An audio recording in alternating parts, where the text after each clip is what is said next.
Hello and welcome, Fright fans, to this, the Horror Story Corner, where today we will learn of a place called Ulthar, where it is said that no man may kill a cat.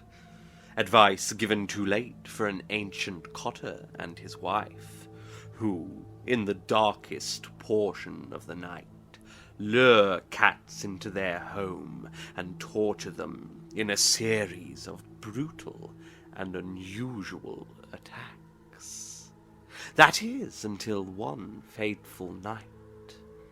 A night in which all the cats of Ulthar leave their homes and gather at the old Cotter's house. Why would they do this, you may ask? Well, it's to drag the Cotter and his wife, kicking and screaming, into the Horror Story Corner, of course. I hope you enjoy H.P. Lovecraft's The Cats of Ulthar. It is said that in Ulthar, which lies beyond the river Skye, no man may kill a cat, and this I can verily believe as I gaze upon him who sitteth purring before the fire. For the cat is cryptic, and close to strange things which men cannot see. He is the soul of antique Egyptus, and bearer of tales from forgotten cities in Meroe and Ophir. He is the kin of the jungle's lords, and heir to the secrets of hoary and sinister Africa. The Sphinx is his cousin, and he speaks her language, but he is more ancient than the Sphinx, and remembers that which she hath forgotten. In Ulthar, before ever the burgesses forbade the killing of cats, there dwelt an old Cotter and his wife, who delighted to trap and slay the cats of their neighbours. Why they did this I know not, save that many hate the voice of the cat in the night, and take it ill that cats should run stealthily about yards and gardens at twilight. But whatever the reason, this old man and woman took pleasure in trapping and slaying every cat which came near their hovel, and from some of the sounds heard after dark, many villagers fancied that the manner of slaying was exceedingly peculiar. But the villagers did not discuss such things with the old man and his wife, because of the habitual expression on the withered faces of the two, and because their cottage was so small and so darkly hidden under spreading oaks at the back of a neglected yard. In truth, much as the owners of cats hated these odd folk, they feared them more, and instead of berating them as brutal assassins, merely took care that no cherished pet or mouser should stray towards the remote hovel under the dark trees. When through some unavoidable oversight a cat was missed, and sounds heard after dark, the loser would lament impotently, or console himself by thanking fate that it was not one of his children who had thus vanished. For the people of Ulthar were simple, and knew not whence it is all cats first came. One day, a caravan of strange wanderers from the south entered the narrow cobbled streets of Ulthar. Dark wanderers they were, and unlike the other roving folk who pass through the village twice every year. In the marketplace they told fortunes for silver, and bought gay beads from the merchants.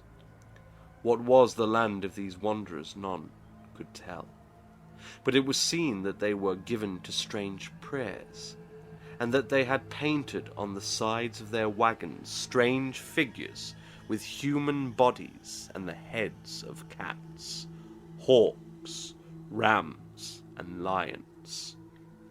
And the leader of the caravan wore a headdress, with 2 horns and a curious disc betwixt the horns. There was in this singular caravan a little boy, with no father or mother, but only a tiny black kitten to cherish. The plague had not been kind to him, yet had left him this small, furry thing to mitigate his sorrow. And when one is very young, one can find great relief in the lively antics of a black kitten. So, the boy whom the dark people called Meanies smiled more often than he wept as he sat playing with his graceful kitten on the steps of an oddly painted wagon. On the 3rd morning of the wanderer's stay in Ulthar, Meanies could not find his kitten, and as he sobbed aloud in the marketplace, certain villagers told him of the old man and his wife, and of sounds heard in the night. And when he heard these things, his sobbing gave place to meditation, and finally to prayer. He stretched out his arms towards the sun and prayed in a tongue no villager could understand, though indeed the villagers did not try very hard to understand, since their attention was mostly taken up by the sky and the odd shapes the clouds were assuming. It was very peculiar, but as the little boy uttered his petition, there seemed to form overhead the shadowy, nebulous figures of exotic things, of hybrid creatures crowned with horn-flanked discs. Nature is full of such illusions to impress the imaginative. That night the wanderers left Ulthar, and were never seen again, and the householders were troubled when they noticed that in all the village there was not a cat to be found. From each hearth the familiar cat had vanished, cats large and small, black, grey, striped, yellow and white. Old Crannan, the burgomaster, swore that the dark folk had taken the cats away in revenge for the killing of Meanie's kitten, and cursed the caravan and the little boy. But Nith, the lean notary, declared that the old Cotter and his wife were more likely persons to suspect, for their hatred of cats was notorious and increasingly bold. Still, no one durst complain to the sinister couple, even when little Attel, the innkeeper's son, vowed that he had at twilight seen all the cats of Ulthar in that accursed yard under the trees, pacing very slowly and solemnly in a circle around the cottage, 2 abreast, as if in performance of some unheard-of rite of beasts. The villagers did not know how much to believe from so small a boy, and though they feared that the evil pair had charmed the cats to their death, they preferred not to chide the old Cotter till they met him outside his dark and repellent yard. So Ulthar went to sleep in vain anger, and when the people awaked at dawn, behold, every cat was back at his accustomed hearth, large and small, black, grey, striped, yellow and white. None was missing. Very sleek and fat did the cats appear, and sonorous with purring content. The citizens talked with one another of the affair, and marvelled not a little. Old Crannan again insisted that it was the dark folk who had taken them, since cats did not return alive from the cottage of the ancient man and his wife, but all agreed on one thing, that the refusal of all the cats to eat their portions of meat or drink their sources of milk was exceedingly curious, and for 2 whole days the sleek, lazy cats of Ulthar would touch no food, but only doze by the fire or in the sun. It was fully a week before the villagers noticed that no lights were appearing at dusk in the windows of the cottage under the trees. Then the lean nymph remarked that no one had seen the old man or his wife since the night the cats were away.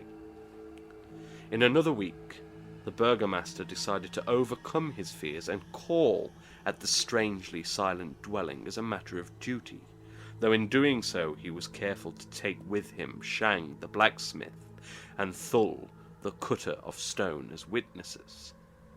And when they had broken down the frail door, they found only this: 2 cleanly picked human skeletons on the earthen floor, and a number of singular beetles crawling in the shadowy corners. There was subsequently much talk among the burgesses of Ulthar.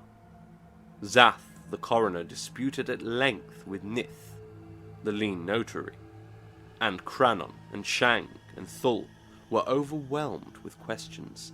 Even little Attal, the innkeeper's son, was closely questioned and given a sweet meat as reward.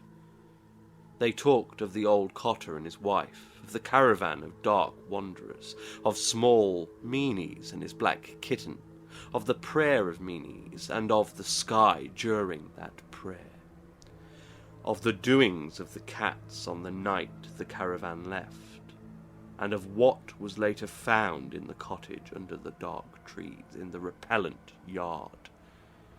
And in the end, the burgesses passed that remarkable law, which is told of by traders in Hatheg and discussed by travellers in Nir, namely, that in Ulthar no man may kill a cat.